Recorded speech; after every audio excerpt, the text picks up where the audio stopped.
Trend Alert con Tessa Peters. Sin embargo, è hogar che tocca romantico te hogar con in flor d'engè. Walpe dia romantico aqui di aia, floratin turcos, fuori un single rose, un bouquet completo. Flor fresco de un hogar porta mágico.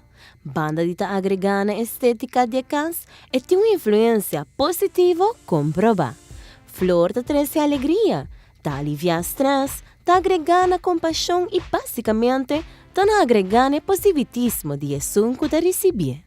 Motivo suficiente para que a flor te de regalo não considerar como foolproof para qualquer dia de ano e seguro também para Valentine's Day. De single rose, para uma criação trabalhada de single rose em vaso. Hasta hora de aardigheidje e flor ng fresco de flora ta garantizadita hit.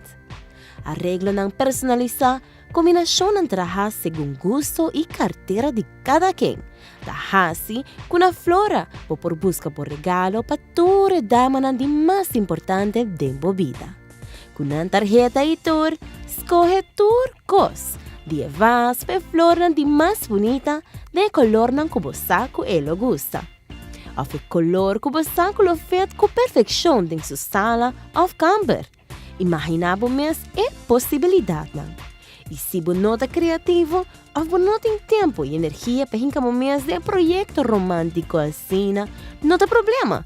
Flora tem suficiente reglo kant en klaar em vas para grab and go. E se você não sabe que para comprar, talvez Flora gift card. Buquet não também queda popular e em departamento e botahaya mais colobosa que para seguir.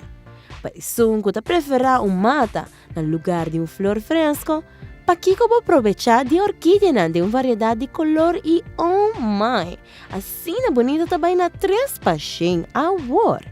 Sei lo que nos se llama gift that keeps on giving. Hogar